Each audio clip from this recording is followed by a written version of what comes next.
Yes, guys, how you doing? Welcome back to a dual stream today. We're on Football Inc. and we're on Spurs Talk Show. We're trying to get everybody on board this PSR story. We've got lots to talk about with regards to that, the anchoring, the bias that's popping out from the media. I mean, they couldn't help but show their colours, who they're favouring and what they really want to see happen here. It's quite an interesting one, though. We'll talk about that. We've got the Premier League predicciones, and we have all your latest transfer news, views, and clues in this sharp hour for you guys. Make sure you do smash the like button if you enjoy the video, the stream. Hit the subscribe if you haven't already. Hit the notification bell and drop your comments, obviously, thick and fast. Also, guys, if you are watching this on Spurs Talk Show, please make sure you get across to Football Inc. The link is in the description. I'll be plugging it throughout. And make sure you get over there and smash the subscribe to Jonny and I's venture. If you haven't already, we're on our march to 6K. And if you are interested also in watching this stuff back later on, if you prefer to watch them later on in a different format, like podcast formats, then you can watch it on Spotify. You can listen to it on Apple Pods and Amazon and all that stuff. Links in the description. Jonny, how you doing, my man? Good to see you. All good, all good. I'm holding out despite on a 4G. I feel like I'm in 19... the 2000 bandwidth at the moment, but I'm hanging on, waiting for BT to come and fix the line that they sent someone out to cut. Cut a few roads of internet out. But I'm streaming okay. The Prem is back. That's all that's important. And thank God for that, because 2 weeks of nothing. Don't know how we're going to cope next year, Sean, because it's going to be 2 international breaks of 3 weeks. We really will be climbing the walls. And for us content creators, we're going to have to get very creative to produce content when there's no football for 3 weeks. Well, that we care about anyway. Yeah. But, I'm sure there'll be something. And there's plenty this weekend. And as you say, the PSR is back. And there was the meeting last night, the fan forum, which is we're getting a little bit of information leaking out now. I haven't read it all, but bits and pieces. So where should we start? Where do you want to start? Do you want to start with that? I haven't seen any information on it. Obviously, I've seen it. I heard it happened. I saw some quotes from Chris Cowlin, the no dickheads policy and all those things, but I haven't seen too much else in the way of anything that's noteworthy. If you've got something, let's talk about Tottenham, Phil. Should we start with? Yeah, you can. The no dickhead policy. I love that pitch, and then the picture of Thomas Frank walking down the path with Daniel Levy. Yeah, yeah. I mean, there's talk. Vinay saying that the Romero contract extension was the best deal in world football in the summer. What, I think it was one of the best. Signing him up. Oh, signing him up. Yeah. Yeah. I mean, I think for Spurs, it's probably the best deal. I definitely think it was the best deal Spurs could have hoped for, especially when we heard all the rumours that if Ange leaves, he's leaving. He can't live without Ange. And basically, I've never seen the guy happier. He's now captain, obviously, of Argentina. How much do you think he would have cost in the open market now? The captain of Argentina, should we try to bought him now? We paid about 45 million euros.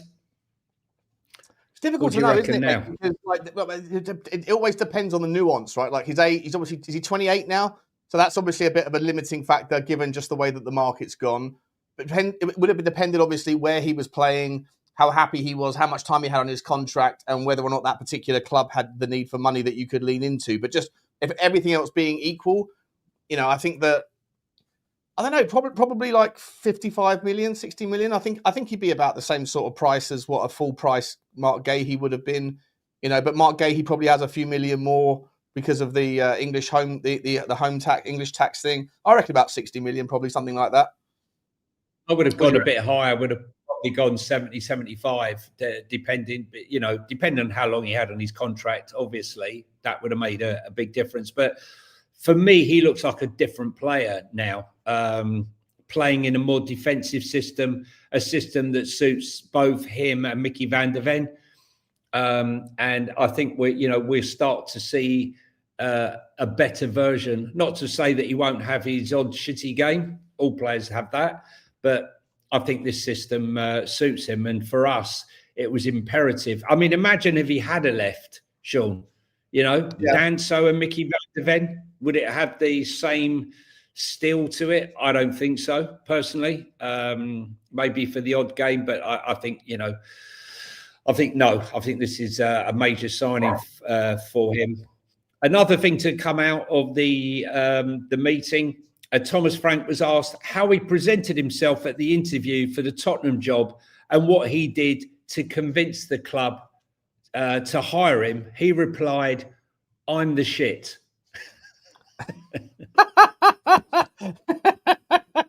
Very nice. Very good. Very good, huh? Bit spicy. Bit spicy thing to say on a fan forum. I'm the shit.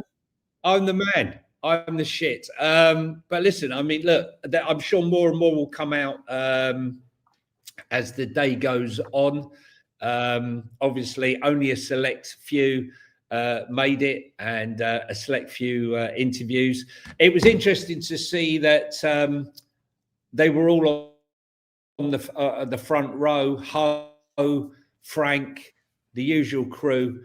But the Don was sat in the front row, not on the stage. Not sure what that was. Maybe they ran out of chairs, or they didn't want him to be asked any questions about him being banged up abroad. So left that one out. But look, I think most Spurs fans, in comparison to how the communication was between the club and the fan base to what it is now. Before it was more like North Korea, and now we've got engagement, we got liaison. Let's hope it continues and it's not, throwing us a few crumbs now. But I think we can be impressed with what's gone on initially. It's the honeymoon period. It's the honeymoon period, right? I mean, how long does the honeymoon last? A year? It all depends, mate, doesn't it? Like, we haven't had any hiccups yet. Let's be honest, right? The season has started above most people's expectations. I don't think I knew anybody in the Tottenham fan base that thought we'd be sitting third in the league, one defeat, undefeated in Europe, and having some of the talent that we've got and some of them that are hopefully going to come back soon or just get back to full fitness. Like, it's all good. It's easy being positive when everything's positive. What happens when... Hang on a second. Someone's driving up the wall downstairs. Can you the dog walker's so noisy. One sec.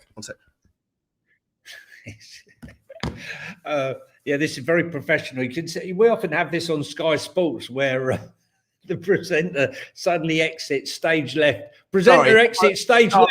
Hang on. I can hear this cackling. I can hear this cackling downstairs, and the dog. I know the dog's about to start barking, so I thought I'd go and edit. I'll get rid of it. I'll cut it out. Look, Johnny, just quickly. I feel like. Everything's positive. It's funny. Everything's positive, but that's because everything's positive. When things start to go tits up, right, and they will. Then what happens, right? If they're waiting. They're waiting. They're waiting. There's a crowd of people. There's a crowd of people who are just waiting. That a lot of them very much big Ange fans who are waiting for something to go wrong because they've been very quiet. They've been waiting, itching, and it hasn't happened yet, but they'll be waiting. And this is the time of the year, let's be honest, where, Ange's first 10 games, he was unbeaten at the beginning of his tenure. The funny thing is we always seem to play Chelsea at the beginning of November. I don't know what it is. That's when the shit normally hits the fan. So let's hope we can keep going until then. Do you think there'll be a fan engagement forum, whatever they're calling this thing? If the next one's planned for, I don't know, December the 15th, and there's been 5 losses on the bounce following a spate of injuries and some drama. Will those things have materialized? I remember that Daniel Levy never did these things, but he did do these things when we were 8 wins out of 10 under Ange's first 10 games, right? So I just wonder whether it's like opportune moments to do opportune things. You know. I think the tifo was a sign of intent.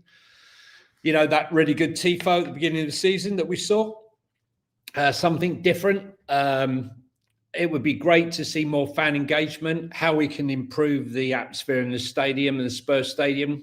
You know, go to a lot of away games, and you know, Leeds was a good atmosphere. Forest is a good atmosphere. Dare I say, even Arsenal as atmosphere is better. Spurs atmosphere needs a lot to be worked on, and you know, that's something that needs to be addressed, because Fortress White Hart Lane, it certainly ain't. It definitely isn't. You know, you look at a lot of the clubs you go to. I'm sure, you know, Everton at the moment, their new stadium. Don't think they've been beaten yet in the new stadium. Obviously creating a bit of a fortress there. The Tottenham Stadium has never been really a fortress. I think we've won a handful of games. I think we've won 3 home games in the last 17 at home, which is outrageous. You know, it's terrible. And the game on the weekend against Aston Villa is a chance to address that. And, you know, at least, you know, if we manage to beat Villa, at least that's, you know, 2 wins out of 4 at home, which doesn't sound so bad. Doesn't sound so bad. It's not great, though. It needs to be improved. I mean, all clubs, if you want to stay, you know, especially the clubs newly promoted, it's very important that their home form is where they manage to get the results, because going on the road can be very, very difficult. But we seem to be the opposite, Johnny. You know, if you're a team that's good at home, and let's say you're a top 4 candidate, and of the 18 or the 19 games that you play, let's say that you can find a way to get 13 or 14 wins, a couple of defeats and a couple of draws. It's really strong. But if your away form is really weak and patchy, and you can turn up one week and you can beat the bottom teams, but you never get a result against the top 4, the top 6, or whatever else away from home, that's the difficult bit to resolve, right? Like, how do you get from where you are to where you want to be? Well, you need to fix your away form, which is the harder thing to do. Whereas Tottenham seem to be making lighter work of the more difficult thing. So, like, if and I don't know what the solution is to the home form. Like, I agree with you. We spoke about this last night on Spurs 5. I think we spent quite a long time talking about, like, the atmosphere. That's a part of it, but I think the players also, if the players can do it in tumultuous atmospheres, i.e. away from home, then like they shouldn't rely on atmosphere to be able to up their game at home. So I don't really know. Like, obviously, everything helps, every little helps, but like the easier thing to solve for would be a home form dip rather than an away form dip. Yeah, move the fans.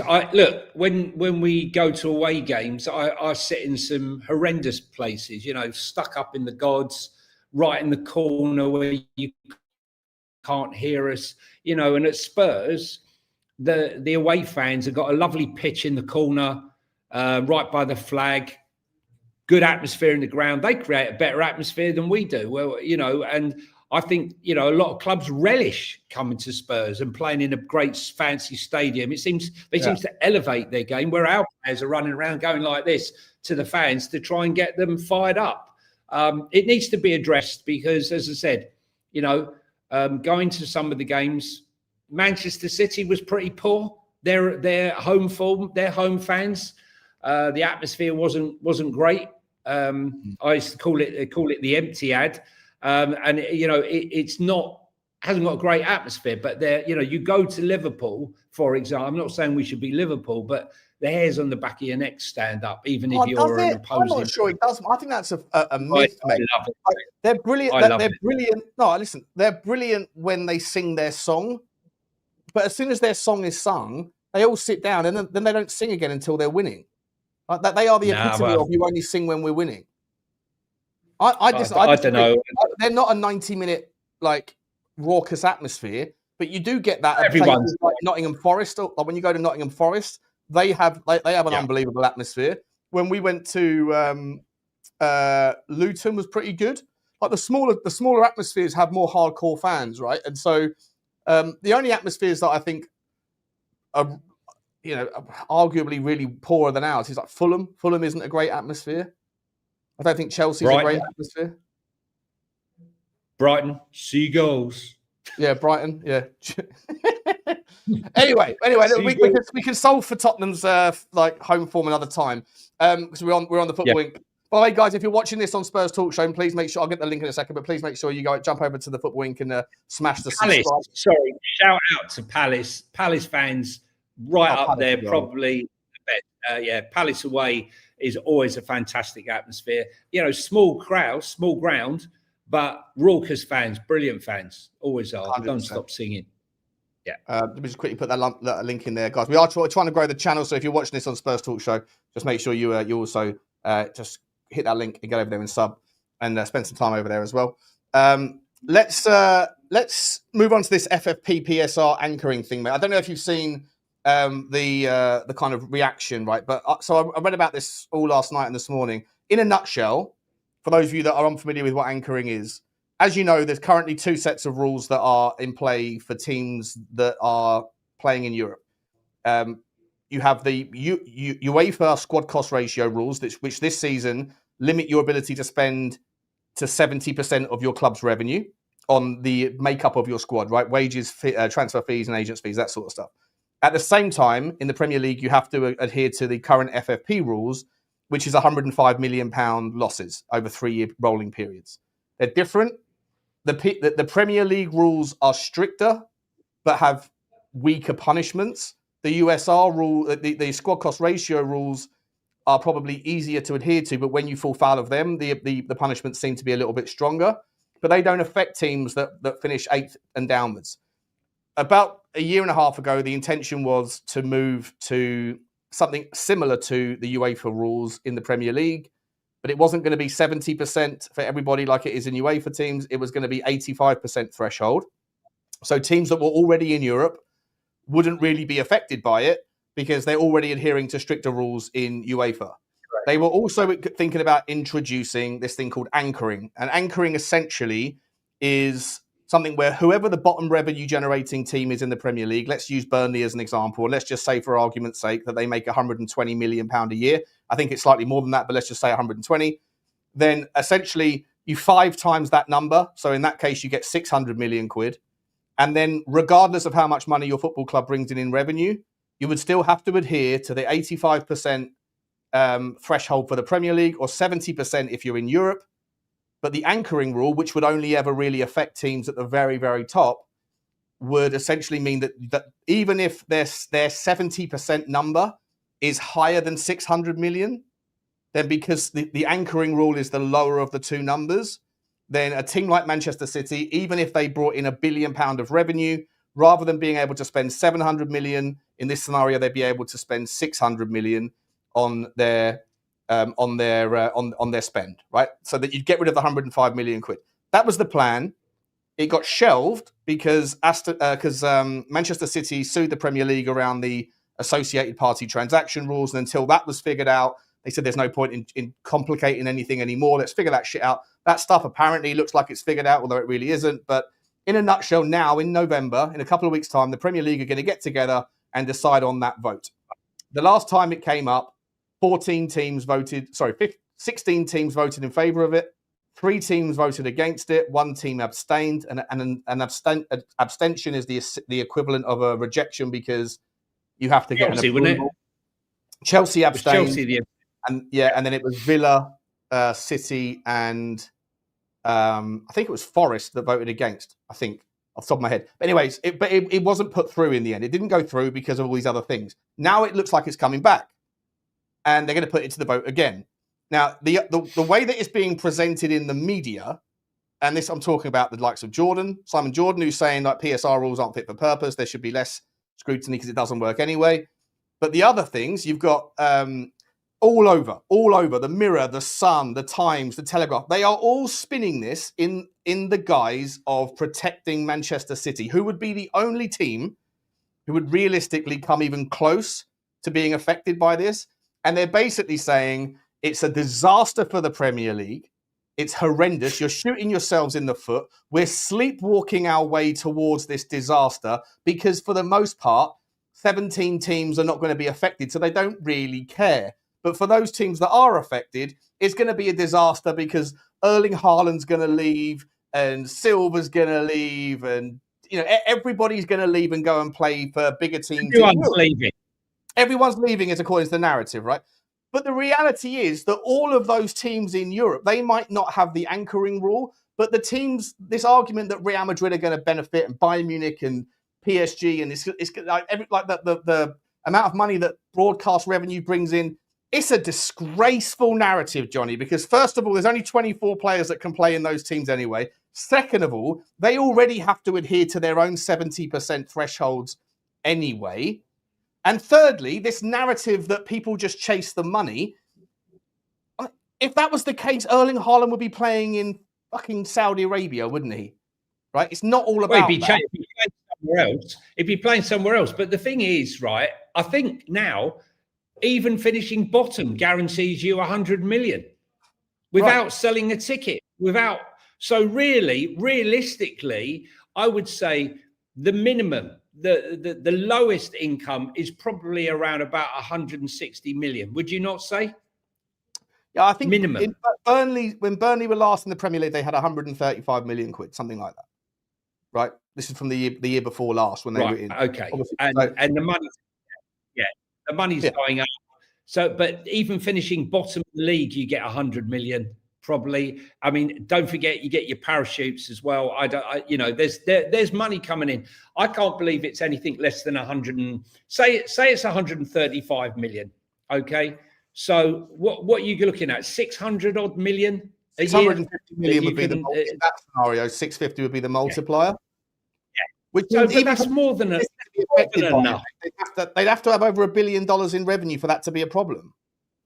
£1 billion in revenue. It's not even. Yeah. It's a non-conversation. It's a non-conversation. It's like, let's have this and show that we're doing something about it. I think what most people should be worried about is this guy that they've who bought his way into the role as the government overseer for football. That should be more of a concern. A government that can't even run the country has now appointed himself a guy who's made donations to give himself the role as the head of football. That should be the big concern to football fans now, because God forbid they start meddling and telling us what we should be doing in football when they can't even tell us we should be doing with the country as a whole. So that for me is more of an issue. Yeah. Yeah, I mean, it's laughable. Go and look that up. Corrupt from day one. Ridiculous. What are we doing here?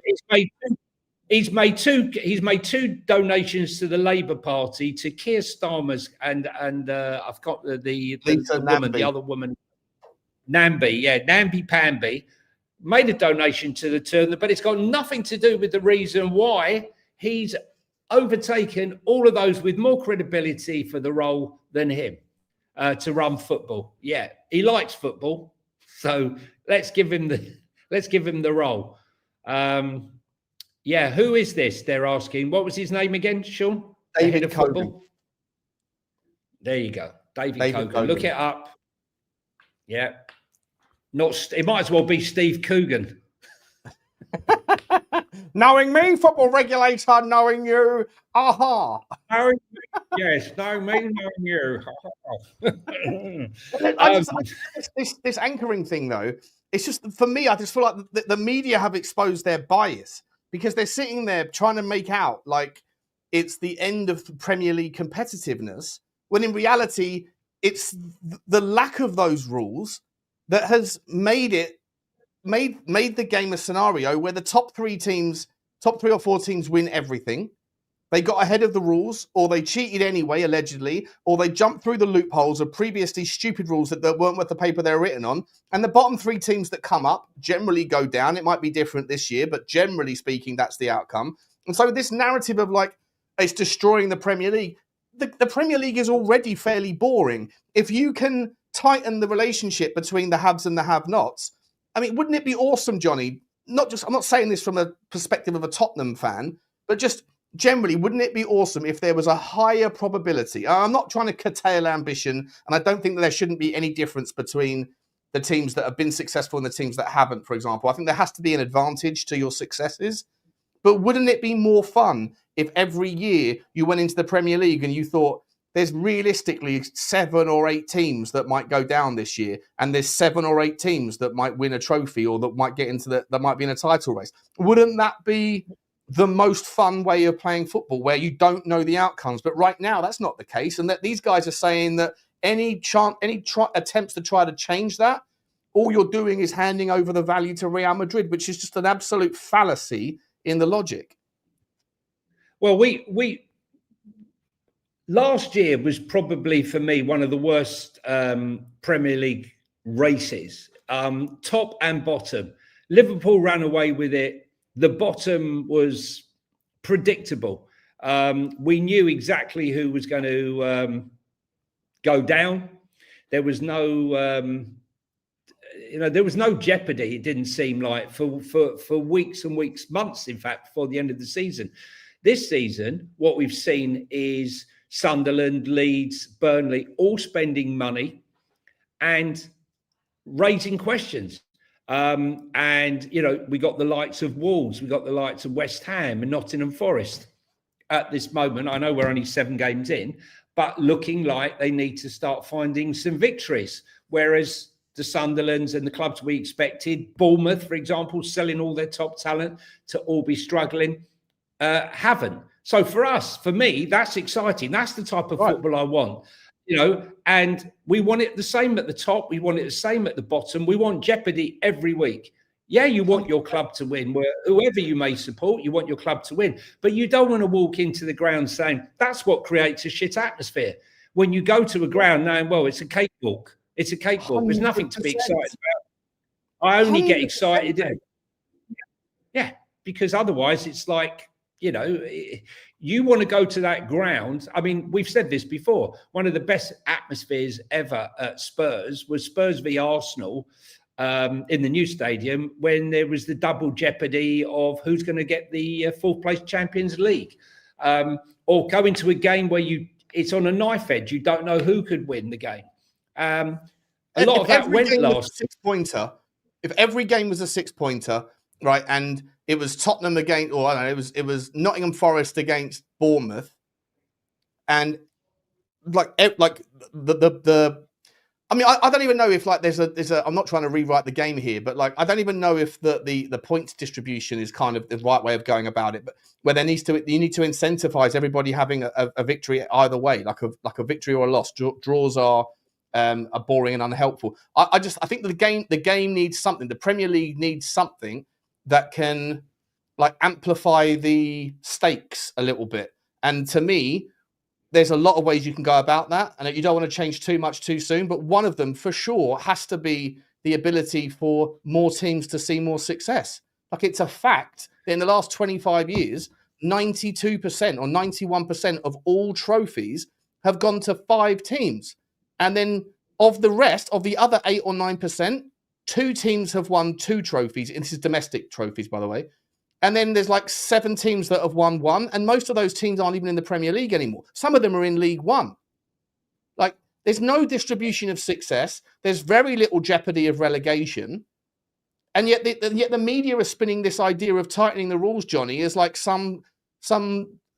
comparing it to the NFL, saying the reason why NFL salary caps work is because there's no other leagues to compete.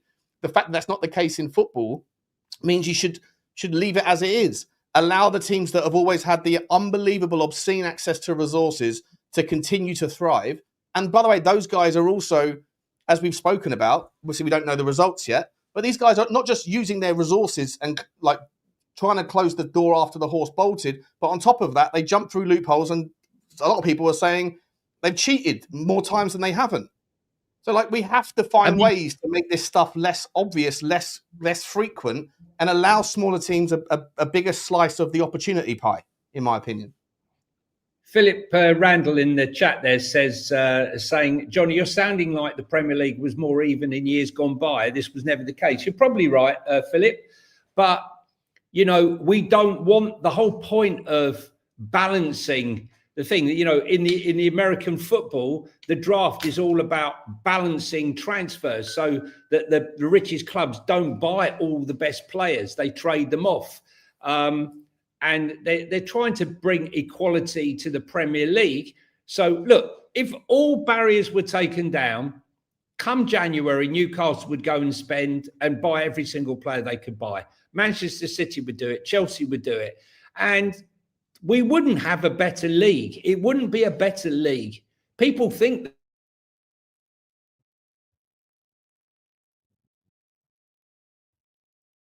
Oh, is he coming back? Oh, he's frozen for a minute. He's frozen for a minute. We'll bring him back in as soon as he gets back in. Yeah, look, I mean, I don't know. Like, I feel very, very strongly about this. I have done for a long time. If you've watched any of my content on any of the channels I'm on, you know, it's not like, and I get a hell of a lot of like comments from Newcastle fans and City fans who think I'm just going after them. It's not. I don't care. I wouldn't care who the club was. I would encourage it even if it was Tottenham that were benefiting from these things. I want to see jeopardy. I want to see competition, and I want every weekend to be awesome. Sorry, Johnny, you completely froze there, mate. That's all right. It's fine. I mean, listen, first, but in US football there is no relegation. 100% there's no relegation. I get that, but you know, do you want to see competitive football, or do you want to see domination in football? Yeah, we've had periods where Liverpool dominated, then Man United dominated, we've now Man City, we've had Arsenal, but we want to see like in the middle. We don't want to see like 2 or 3 teams just go away and, you know, the bottom is always the same 3 relegated every single season. Those that come up go down. Right. I don't particularly want to see that. I know some people aren't bothered. Yeah, for those who about my internet is nothing to do with me. I actually have a very good internet. Unfortunately, BT sent some Romanian subcontractors out to do some basic work, and they cut the main line for the entire street. So I'm on a very basic setup from about the year 2000. But listen, we'll have to watch how things progress. Couple of weeks' time, I'm just praying that we don't get any of the government interference, because if that starts, there's going to be. If they think they've got troubles now, wait till that comes about.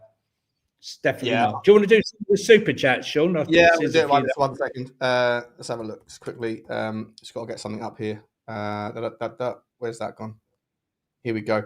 Let's do the super chats and we shall find out how everyone's doing. Spurs Graham, member for 24 months. I think this is a Spurs Talk Show one. Thank you so much, Graham. Appreciate you very much, mate. Smash the likes and subs, folks. Guys, if you are on, let me put the link in again. I think I just did it a minute ago. If you are on Spurs Talk Show watching this, please do just find the time to just click that link and make sure you go over there and sub to Football Link as well. Appreciate you. Houdini, Super Houdini. He's in with his super sticker train. Super chew to you. Thank you very much, Dino. I hope you're okay, my man. Are you going tomorrow? Dean? We can try and catch up. Let me know. Message me on Twitter. Sunday. Oh, Sunday. Sorry. I'll see you in the 8 bar. Spurs OC, Orange County, my man. Big up to you. Thank God the international nonsense is over. Thank God. It's definitely not, isn't it? Hello.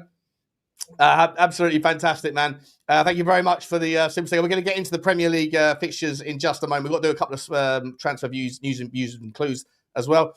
Spurs, Super Spurs TV member for 4 months. Big up to you, Blano. Absolute legend, mate. Legend of the football community. Simple message today, lads. See you Sunday. Come on, you Spurs, mate. We are going out Sunday night, mate. Book off Monday. You and I are going gambling. And he's also gifted 5 Football Inc. memberships to the members of the Football Inc. community. Big up to you, Blaine. Absolute legend, my man. I hope you're doing well. Thanks so much, buddy. Let me text me as well later on, mate. Let me know what time you arrive on. You arriving on Saturday or Sunday? Let me know, buddy, and we'll hook up, bub. We'll hook up. Johnny boy. Sorry. Just to say before that, if you are a recipient of one of Blaine's very generous memberships, please send him a thank you, guys. That's the least you can do. So when you see it, please send him a message. Thanks a lot. And thanks, Blaine, for your generosity. Go on, Sean. Sorry, mate. Let me Let's talk a little bit about Entertainment. transfer news, views, and clues, shall we, my man? Right now in the Premier League today, this morning, we've got a new contract offer for Sven Botman. Apparently, rumours are going around. It's not necessarily confirmed yet, but rumours are out there that maybe. Do you think you mentioned Sven Botman the other day? Maybe being a Liverpool target. Do you think Newcastle are going? Can't lose any more. Can't lose any more players to Liverpool. We have to get this guy tied in. What's your thoughts, mate? Oh, can you hear me, Johnny? Johnny boy? Well, I suggested that Liverpool were after him. Yeah, I can. Liverpool are desperate, mate. You want a massive delay, Johnny? You want a massive delay? Let me kick you back out. Let me kick him out. Johnny, come back in. If you can see this, come back into the show.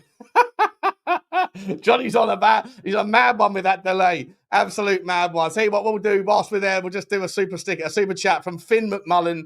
He says, Dragiston is back soon. Hopefully he can teach Mickey how to be dominant in the air. I think Mickey's been all right in the air this season. I think he's improved. I was curious in the summer whether or not under Thomas Frank not having the requirement to be spreading his legs, pause, quite as much was going to be like an expose of his weaknesses by being in a deeper line. But I actually think Ricky van der Ven's been fantastic. And I'll tell you one area of his game that I think people are not sleeping on, but I don't think he gets the credit for it, is his ability to run with the ball. He's like a different option. Romero, you give the ball, when Polina wins the ball back, you hand the ball to Romero if you want to, and you've got one of I think, the best Premier League passing centre-back.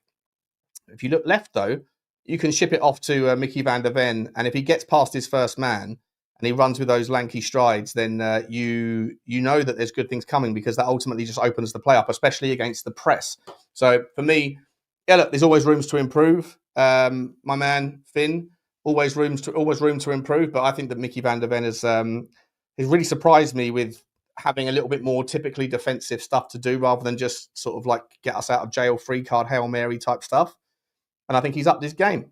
So I love his tackling as well. He's very aggressive with his pace and his sliding tackles. So there's a lot to like there, mate. Appreciate you, Blaine. I'll come back to that. Let's see if Johnny comes back in. He's not back yet. Let's go back to this story. So the Premier League transfer. So we got Sven Botman getting a new contract. That is, it makes sense to me. Makes a lot of sense to me to see Sven Botman. If I'm Liverpool, I don't want to see him going to Liverpool after what happened in the summer with all of their kind of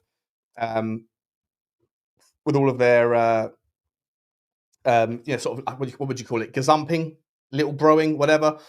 Anyway, next story for you. Victor Frohold, a player that, listen, I don't admit it's all about Tottenham today, but a player that Tottenham were very much linked with. Well, he's now linked with Manchester United. This was a player that was in Denmark. I think it was in Copenhagen last season. And I was saying to you guys, we were linked with him, and I was like, this is a really good player. I really like him. I really, really do like him. He looks a lot like Bergvall. He plays quite a lot like Bergvall, but he leans a little bit more defensive than as a sort of aggressive midfielder going forward. So he's sort of like Bergvall templates, is just with a defensive slight. He ended up going to Porto, and Porto are just doing what Porto do. You know, they'll buy players, 19, 18 years old, give them a year, give them half a season or two, whatever, and then someone else is going to come in once they've proven their worth. I think sometimes in football, it's just a case of you can look at a player and rate them in a certain league, but think it's the jump is too stiff. The jump is too big to take them from, say, I don't know, the Belgium league to the Premier League. So they have to go somewhere else first to prove themselves. And you know, Porto, he's done very, very, very well in his few moments there. I do like Frohold, though. I can see massive escalations in his value in a couple of. He'll be someone we're talking about in a big way in a couple of years. Manchester United being the link at the moment. A weird story out regarding Florian Wirtz. According to a report from Real Madrid-centric outlet Defensa Central, manager Xabi Alonso has requested that the club pay close attention to the future of 22-year-old German international Florian Wirtz at Liverpool. Alonso, who previously managed him at Leverkusen, reportedly has a strong desire to bring the playmaker to Madrid. The manager had previously been interested in the union in 2025. Wirtz joined Liverpool for £100 million and has registered just one assist. I can't believe that one. But listen, Defensa Central are connected to Real Madrid's club, right? So when they talk, you sort of, oh, he's in the background. Yeah, he's come back. Sorry, Johnny, I was, can't see your face though. What's going on with Johnny boy? What is going on with Johnny? There he is. He's back now. You all right, Johnny?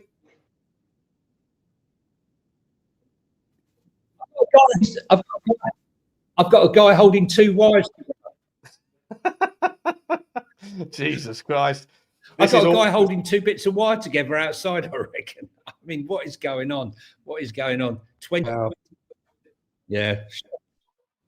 This is Johnny, we're just talking about. I'm getting some weird lock-up faces as well. Yeah, I think you might be on another delay. I'll tell you what we were talking about. We were just talking about this story of Florian Wirtz. Apparently, Xabi Alonso is looking at bringing Florian Wirtz if his time in Liverpool continues to be a disappointment. I mean, I think it's a lazy story massively, but it's coming from Defensa Central, who are a fairly connected club to outlet to Real Madrid. But again, Florian Wirtz plays in the 10, even if there was an iota of truth in it that if it doesn't work out, Liverpool will cash in and go to Real Madrid. What does that mean for players like Arda Güler, who are already doing bits in the Real Madrid 10 spot? And also, what does it mean for Nico Paz, who, of course, was going to leave Como in the summer until Real Madrid said, don't go, we want you back here, who also plays in the 10, Johnny. And you got Bellingham that's also going to be back soon. What are we talking about there, mate? What are we doing?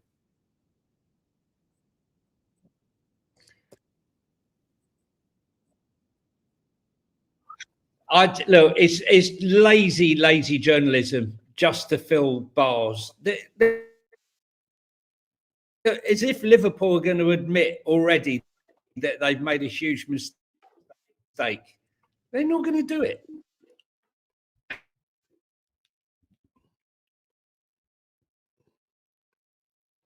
Oh, do you know what? Johnny, mate, I can't hear a word you're saying. And Florian Wirtz, but let's be serious, right? I keep stressing how important it is pre-season training, pre-season fitness. Right? Pre-season is... Can you hear me now? Johnny, mate, I don't know if this is going to work, bud. I don't think this is going to work. I don't know what's happened. I don't know.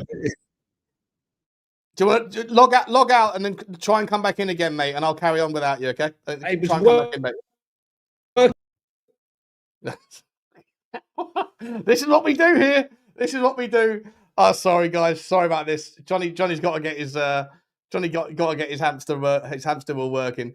And yeah, look, for me, like I say, I don't see it happening. There's no chance it's going to happen. But even without the Florian Wirtz story, there's still problems with Real Madrid in terms of how they're keeping everybody happy. We've seen all week. We've seen for the last couple of weeks, Arda Güler. Apparently, I think he's played 7 games for them this season in all comps. I think he scored, 3 goals and 2 assists, or 4 and 3? I'm not sure, but he's had a great output. 20 years old, highly rated Turkish kid. Was brought over a couple of years ago. So many links to him coming to the Premier League, and I'm thinking, why? But then you've got Nico Paz, the player at Como, who I said already, was basically said, you don't leave Como, we want you back here, because obviously he was basically sent on like a indefinite loan where there's like a buyback, ridiculously cheap buyback figure whenever they need him. But Arda Güler is not going to be happy if he has to fit. Then you've got Jude Bellingham as well that's coming back, and he's going to want his minutes. I think someone else made said someone else in there as well, and yeah, Mastantuono. There's like it's a crazy kind of, like, they've got so much talent, and this again goes back to that narrative of the PSR FFP thing. You can only have 24, 25 players in your squad, so this narrative that we should like protect Manchester City's ability to just grow their obscene revenues through a lot of their alleged misdeeds, and misdemeanors, protect them for the sanctity of the Premier League. Fuck that. It's ridiculous. It's such a stupid narrative. I can't believe that the media are showing their cards so obviously. Super chat from Finn McMullen. Big up to you, mate. Thoughts on Yildiz, Lookman, and other Serie A talents with the Don's links to his homeland come this January window? I put out a tweet, Finn, saying that these are my left wing targets. I think I said in this order, but I didn't really mean it in that order. It was any particular order, so I rate them all. Obviously, you got to want Semenyo if you can get it. Although I was under the impression, I put a video out about this a couple of days ago. I was under the impression when the release clause was announced that it was accessible from January, but I'm hearing today that that's not the case. That it's only accessible in the summer, and that by then, obviously, it makes it incredibly less likely that Tottenham will be able to compete, because in the summer window, teams like Arsenal will have had the ability to move on players like Martinelli or Trossard. Liverpool will have figured out what they need to do at the back end to be able to shore themselves up, and also maybe in the DM role, and then they'll probably be able to go again on the left wing spot if they wanted to. And obviously, there's a whole different realm of reality that we'll have to figure out. But in January, I still think that in January, the only time you can get Semenyo, if you're a Tottenham fan, really, is to go before anybody else can really make a move. And that would be early in January if you could get it done. But if the release clause isn't viable until the summer, then you're just going to have to pay big money, and that's going to take, I would say, like 90 million quid, which isn't necessarily something that we should like just completely dismiss them, because if we're trying to compete with the top, if that's what these the kind of new owner like narrative is being banded around, then we're going to have to do that. In other news, though, like Keenan Yildiz for me, Finn, cracking player. I'd absolutely love him, and he is obviously Paratici's from Paratici's boy. Oh, there we go. He looks much better now, Johnny. Can you hear me?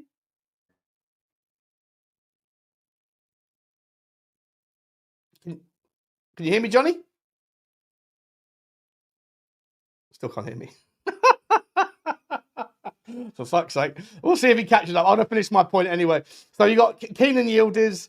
Look, Paratici, but Juve. Someone sent me this. I don't know what this is, but I've been sent this by B. Yes. Okay. You're like 15 seconds behind, Johnny, on the chat, on the thing. This is painful, Johnny. Really painful, mate. Yeah. I'll finish the point quickly. So Yildiz, would be obviously a really good one. I love him. But and obviously you've got Paratici with the connection. You do have the connection there, the connection that Johnny doesn't have to his Wi-Fi right now. Maybe there's a chance there. Ademola Lookman, Atalanta.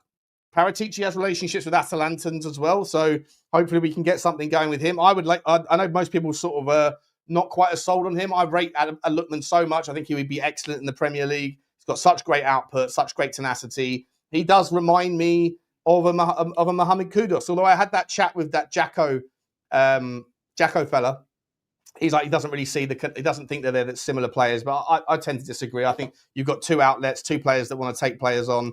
The big difference between Lookman and Kudus is Kudus is Prem proven. Lookman is Prem experienced, but not Prem proven. But Lookman has output. Lookman scored 20. I think he got 25, 26 GA last year. Outside of that, you can still pivot and go towards a few other players, Finn. You can still, for me, I would be taking a look at Iliman Ndiaye, the Everton winger. I think he's quality, right foot, left foot. He's got output, really good baller. I'd be looking at Malik Fofana. I did a video on Malik Fofana at Lyon. He is that club is financially screwed. They've got into bed with the wrong guy in John Textor. He owes $80 million a year in interest payments alone. And if he continues to default on those payments, Aris Capital will end up taking over will end up taking over Lyon, and then eventually Malik Fofana will definitely be sold 100%. So maybe you could take advantage of that one. I'd love him. And after that, there's players like Antonio Nusa as well. Antonio Nusa was a really good player back in the day when he was playing in Bruges. I wanted him. I loved him. Tottenham were linked, but also Brentford were linked.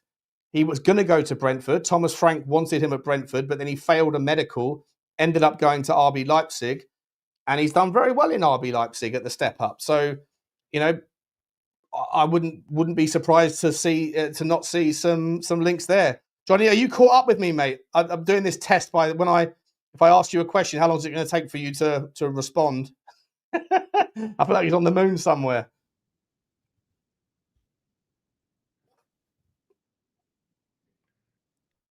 Are we doing 10 seconds? 12? Yeah, no, Jonny. Man, I can hear you. I can hear you. I can hear you clearly. Give me your takes then, Jonny, on the left wing spot, mate. I'll shut up and let you talk, and then you talk as much as you can.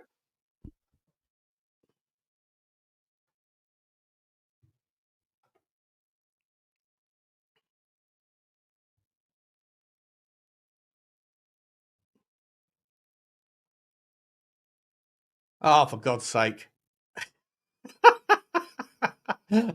This is painful. This is super painful.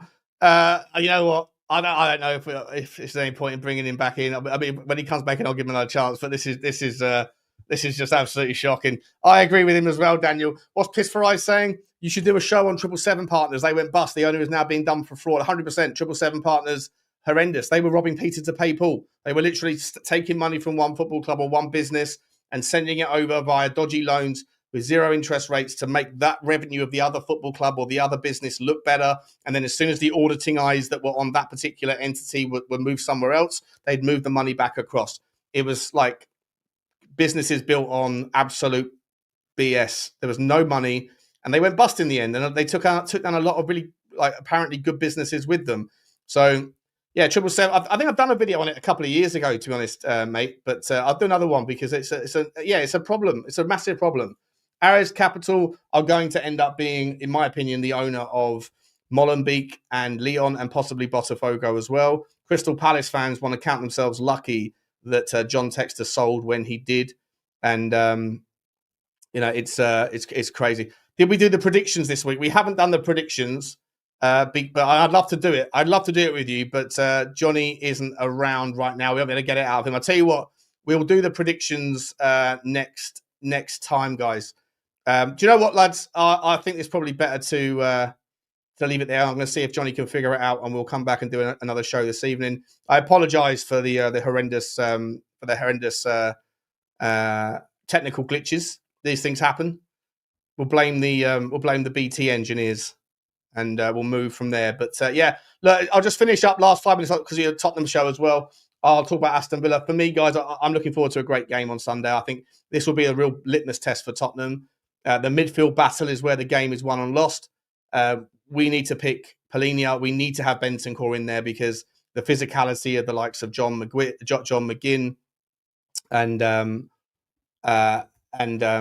Morgan Rogers, if he's going to be playing in the 10, and players like sort of Boubacar Kamara. Bogard will be in there as well, probably that young guy. Bogard might have to be sold in the summer because of the PSR issues that Aston Villa. If Aston Villa don't qualify for the Champions League this season, if they don't, they are going to have another clear out because they've got themselves into a pickle with their finances.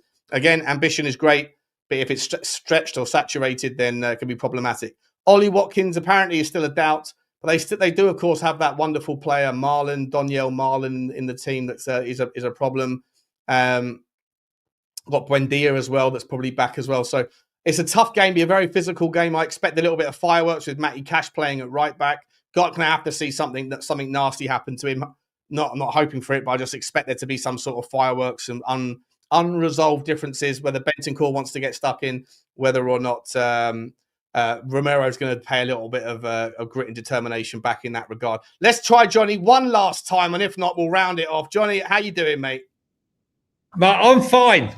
Am I fine though? Yeah, you're okay now. You're okay. You're good. Yeah, you're good. Well done. I mean, honestly, I've never experienced anything like it. I've just been given a little tiny hub, which I'm going to try and set up. It's an emergency hub. But should we do the score predictions? Yeah, let's do the score predictions then. Okay. Start the score predictions for the weekend.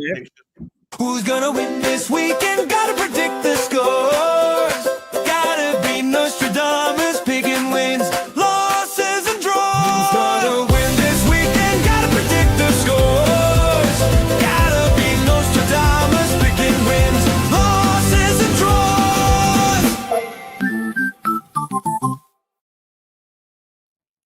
right, let's quickly update from the lot. We didn't get to do match week 7, but we finished on match week 6, and the scores on the doors were the chat had 41 points total. Jonny was relegated into 3rd spot with 38 points, but yours truly is miles in front with 52 points. A lot to catch up. For those of you who are new, don't know the rules, you pick the score prediction for the game, and if you get the right scoreline entirely, then you get 3 points.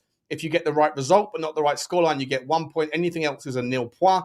And at the end, you also get to pick one player of the week. We need a guest. Is there anyone of the members that are watching this who want to participate as the guest for the audience? Then you see Daniel Field. I think, have you already done one, Daniel Field? If you haven't, do you want to be the guy? Or Spurs OC, you're a member. Would you like to do the pickings for the audience? We need to find out. But let's start, Jonny. I'll get, before you drop out quickly. Maybe we should go first. Yeah. So Forest Chelsea. I'm going to go. Chelsea are missing quite a few players. Chelsea. So I'm going to go for a very surprising Forest 2, Chelsea 1. Forest 2, Chelsea 1. Ange gets his gets the monkey off his back. It's a bit of a shocker. It's a bit of a shocker. They've got quite. Blaine, if you want to jump in and represent the team, the audience again, that'll be great, mate. Appreciate you. I actually can't believe that Jonny said that. He's given away. He's you know what he's doing? He's being controversial because it's the only way he can close the gap on the massive deficit that I've created against him. I'm going to take the easy option here, and I'm going to say Forest 1, Chelsea 2. They are without some players, but Forest are just absolutely shambolic, and this might be the last game for Ange. We shall see. Blaine has also gone for Forest 1, Chelsea 2. Next up is Sunderland versus Wolverhampton Wanderers. Jonny, what are we saying, my man? Sunderland 2, Wolves 0. Sunderland really good at home. The Roker roar. Wolves struggling at the moment. They're only good. They're only good when they play Spurs. So I'm going to go 2-0 to Sunderland. 2-0 to Sunderland. Blaine is also going 2-0 to Sunderland. I'm going to go for a slightly less interesting game. 1-0 to Sunderland. We're all going for the home wins, though. Good luck there. Burnley versus Leeds. Bit of a sort of northwest derby here, mate. Yeah. I thought Leeds played very well against us. Burnley are tough to win at home, tough to break down. I'm going to go 1-0 Leeds. You're going 1-0 Leeds, are you? Sorry, Ryan. Sorry, mate. I know. Going after him. 1-0 Leeds, says Jonny. Away win. Interesting. A win. Interesting. I think you've got Blaine there going 1-1. Let us know in the chat your predictions as well, guys. I'm going for 2-2. Going for a Desmond score draw. Looking forward to that one. That'll be just a 6-pointer early in the season. Palace versus Bournemouth, mate. Two teams on good form. Palace finally got shaken up, finally lost their game, lost their undefeated game. Can they get back to winning ways? Is this the right game for them right now to do so? What are you saying, Jonny? Two of the best young coaches, two of the best up-and-coming coaches in Premier League football right now. This is a tough one to call, both with fantastic tactics. Palace at home, the fans, I'm going to go 2-1 to Crystal Palace. Okay. I think we've got Blaney's gone. Palace 2, Bournemouth 2. Interesting scores. Palace 3. And El Dante thinks that the opposite's happened. 3-1. I'm actually going 3-1 to Palace as well. Palace at home are just a little bit too strong. What did you say you went for, mate? 2-1 to Palace you went for, didn't you, Jonny? Palace, yeah. Brighton versus Newcastle. Another cracking game. I think Newcastle are too good. The Seagulls will try and crap on Newcastle when they arrive, but no. For me, Spurs dominated them, and I think Newcastle are quite, got a good setup now. Some of the players getting more, running in their legs. I'm going to go 2-1 Newcastle. 1-2 Newcastle, and Blaine went 1-3 Newcastle. I'm going for a reversal here. I'm going for 2-1 Brighton. I think it's a cracking game, and you know what I'm loving to see is the amount of different scorelines. No one can pick this one. Daniel's going 3-3. Dante's saying 2-0 to Newcastle. Nick's going. Listen, if Nikos is going for a Newcastle win, mate, you sure you don't want to change the scoreline? The best conspiracy theorist, the worst football predictor I've ever seen. Brighton 3-2 says Finn. Up to you. Yeah, interesting. Everyone's going for different scores. It's going to be a cracking game, cracking weekend of fixtures. Actually, next one, another interesting one. City Everton, Johnny. If Everton at home, I expected them to do well, but can Jack Grealish play? I don't know.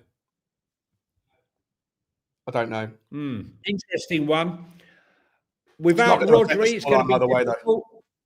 It's going to be difficult. I'm going to go 3-1 Man City. Okay, I'm going 3-0 Man City. City are on one. Haaland to score again. It's going to be too easy for them. Everton are good, but not. I don't think they're up to it. What's my man Blano saying here? 3-1 to Newcastle. To City as well. Fulham versus Arsenal. I'll take this one first. 0-2, 2-0 to Arsenal. Easy day at the office. I think Fulham have given Arsenal a couple of scares in recent years at Craven Cottage, but I still rate Marco Silva, but just Arsenal are on a different level. They've got a few injuries, but the depth that they have is just obscene. If it isn't working in the first half, they can change things up, and Fulham don't have the same option. So I'm going to go easy 2-0 to Arsenal. 3-1 for me to Arsenal. Fulham with some freak goal at some point. Okie dokie. 3-0 to Blano. Write that one down. 3-0. 0-3 even. Oh, shit. All right, next up is Tottenham Villa. I've gone for 3-2. I think it's going to be a belter. I've gone 3-1 Spurs. Oh, I should say I went 3-2 Tottenham as well. You've gone 3-1. A lot of people, what are we saying here? Blaine's saying 3-1 as well. Big up to you, Blaino. Big up to you. Yeah, I mean, interesting game, next one. There's a lot of interesting games, isn't there? But Tottenham Villa is, it's going to be spicy, isn't it, Johnny? It's going to be spicy, mate. Can't wait to see Cash and Romero clash. I'm sure Romero will try and find him. And I'm sure Bentancur has some payback on the cards, Sean, for Matty Cash. Do you think he'll get one? Do we want that sort of thing happening? Do we want to see someone put one on him? Want fire. Yeah, we do, don't we? We want fire. And Football Heritage TV, thanks very much. Villa's #1 fan show. Couldn't do it without Aston you. Heritage. He must be Aston Heritage TV. We'll call it. Yeah. Aston Heritage. He's going to be so conflicted, Sava, come Sunday at 2:00. He won't know where to go. I want to find out, but before we let anyone know the context here, I want to know if Sava's okay with me calling him Savcliffe on. I won't give away the context, Sava. But thank you very much for the super chat, mate. That picture was so funny last night. Absolutely hilarious. Absolutely hilarious. Emery. Where did we get to? Liverpool versus Man United. Another monster game, buddy. Another monster. 4:30 on Sunday. What you saying? Well, listen, look, let's be honest, right? With Manchester United, got a few players that weren't in training. I haven't heard the press conference yet from Amorim. It's always value. You would expect Liverpool, even without half their defence, their centre-back issues. We don't know about Konate. We don't know who's fit there to play at the back. Endo's out. Could we see someone like Robinson having to play if Konate's out and Gomez isn't playing? there's a chance there that Cunha and Buemo will be able to exploit that gap in the centre back. But I'm going to go for Liverpool to overcome Man United. United will raise their game. I'm going to go 3-1 Liverpool. That's exactly the score I've gone for. I'm going to step it up and say that Salah is going to, the redemption arc on Mo Salah is going to start this weekend. He's going to get the winner. He's going to get the second and the third goal. And then everyone who's moved him out of their fantasy team because they've had enough of him taking up 15 million quid's worth of value and not delivering any output, they're gonna come to regret it. So what did Blaine say that one there? Blaine, you went for hang on, he's jumped ahead. Liverpool 2-0. And West Ham Brentford finally. What's Blaino gone for? West Ham 1, Brentford 2. Interesting. Another tough game, mate, at the bottom here. Well, it's not necessarily the bottom, but it might end up being a big 6 pointer between these two. Crash. Listen, I think... Clash, yeah. What are you saying? Nuno, I think, will have them set up to defend and try to counter-attack with Bowen and Paqueta. I'm going to go for a 1-1 draw. Like that. I actually think I'm going to go for the same. 1-1 for the both of us. Right. The fun bit here is the player we have to pick. So again, the rules: if the player scores a goal, you get 3 points, and if the player has an assist that's credited to him, you get a point for each goal or assist that they get. Reminders of the players: you can't use the same player twice. I have already used Ekitike, Semenyo, Brennan Johnson, Gyökeres, Salah, and Jack Grealish.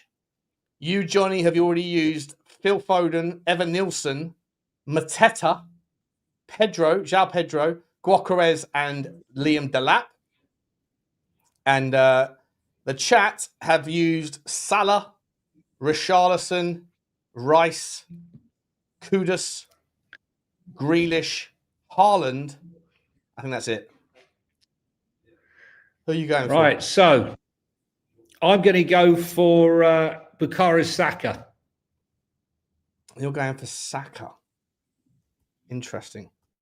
It's not a bad shout, mate. That's not a bad shout. I don't know if you caught all those names you couldn't use there, Blaino. Who are you picking for the chat to score goals? Voltemade. He's put. Oh, Voltemade. Good choice. He scored 3 goals, didn't he?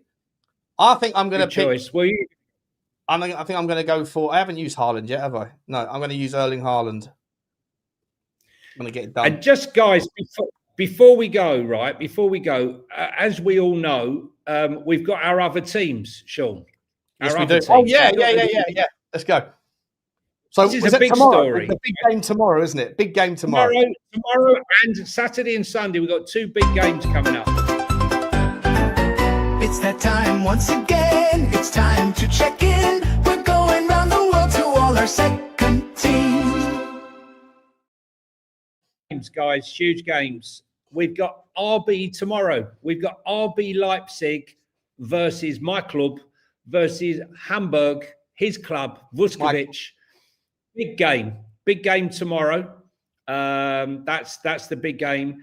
And then I think this is on Sunday, we've got Elche, his club, versus my club, Athletic Club Bilbao. 2 massive games. So we'll definitely be reporting on those 2. The clash of the Titans. Leipzig doing much better than I thought they would be doing. And Hamburg offer that 5-0 win with Vuskovic having monster games. But Elche is the group chat's one of their favourite clubs, along with Cremonese. So we shall see. But they're 2 massive games. Do you fancy your chances? You're at home? Mate, listen, it's 7th versus 8th in the league, buddy. I mean, Elche unfortunately lost when we had our week off. Elche they lost their undefeated title, as has everybody else though in the Spanish division, as has everybody I think now in the Premier League. But it shows you there's no such thing as impenetrable. Pause. But Elche is just above your club. My club is just above your club, and sitting on your shoulders. So yeah, mate, we're at home. I expect us to nick a cheeky 1-0 victory, and we're gonna get back into the Champions League spots. What a story! Doing well. They're doing very well. They're doing very well indeed. And then if we go to the German league, has it got the German league there? Yeah.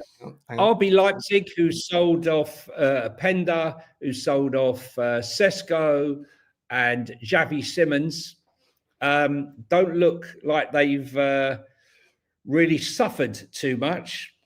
I think they're third in the league as we sit, Sean. Mm-hmm. Yeah, third in the league behind. And that's the big game of the weekend in Germany. Bayern Munich versus Borussia Dortmund. Huge game in Germany.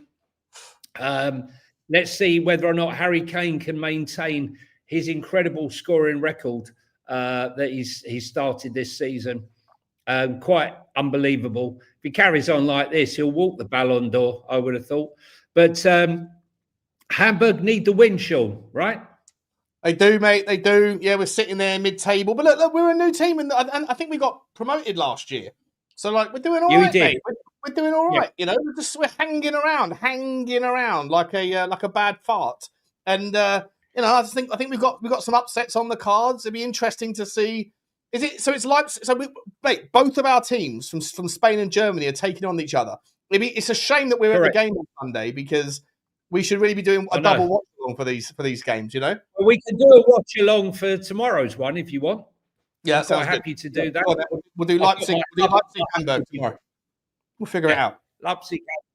I think that would be a good one, mate. Definitely worth doing. Was there any news? I think there was a tiny bit of news. I know you've got to go. But Jordan Pickford signed a new contract. The one that's creating a lot of news is Endrick. I mean, the new sensation, the hottest kid in town, the one everyone was fighting for. He's gone to Real Madrid. He hasn't had 1 minute under the new manager. He's been linked to West Ham. That ain't going to happen. He's now being strongly linked to Manchester United. Do you see that happening? Do you see him leaving?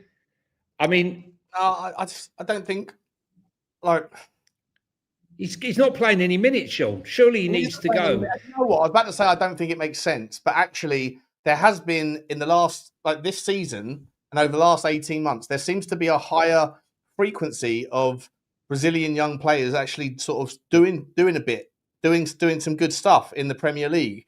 It doesn't feel like they have to go via other places first. You know, you look at Murillo, you could look at the guys that went to Forest from Botafogo, Cunha and Igor Jesus. You know, there's a lot of players now that, and even the guy at Chelsea that you think is going to be the best Brazilian player ever in the Premier League. There's a lot of players now that are just coming straight in and just hitting the ground running. So maybe Endrick would be something like that. He's obviously a top talent. He's not getting any minutes over there. Look, I'll be honest. Yeah, I'd be happy to see him over, and I think he would come to a decent team as well if he got the chance. I guess not West Ham though. Just rule that out. Not West Ham. No, you don't go from Real Madrid. One player is definitely not leaving Real Madrid. According to him, is Arden Güler. He says, "Me and Mbappe, our skill sets were absolutely made for each other. We understand each other perfectly. It's so fluid. Sometimes before a game, we talk a little and decide what we'll do. Other times, just one look between us is enough to know which each other is going to do." Yeah. Top players. When Jude Bellingham gets back, there's going to be a squabble for minutes. And then, as I said before, I think you're dropping in and out. You got that, Nico Paz, mate, was promised. I was told not to leave Como because they want him. So, like, does Arda Güler see his future realistically at Real Madrid? Probably, possibly. He's on top form, but I think his parents are a little bit pissed off with his the way he's been treated generally. So, we shall see how that one works out. But yeah, Arda Güler, there's a lot of links with him leaving. I'd be very surprised. Like, how do you let someone go who's been involved in 33% of your entire team's goal contribution so far this season? You're getting told about your hat. You're getting told about your hat. Yeah, DJ, pull off your sticker off your hat. I refuse, right? I refuse. I refuse. I've gone No, right wing hat mode. Don't worry about other people, mate. You just focus on your own game. Your hat game is strong. Don't worry about that. Yeah. Guys, I've got to go, Johnny. I'm sorry, mate. I've got to leave. So, listen, guys, please do smash the like, smash the subscribe. If you are watching this on Spurs Talk Show, then please do click that link and get over to Football Inc. as well and smash the subscribe over there. And if you are watching on Football Inc. and you haven't subscribed on Spurs Talk Show, then please also do that. But, Johnny, for me, mate, I've got to jump, buddy. So it's goodbye from me. And it's goodbye from him. Hit the like, hit the subscribe button. Bye.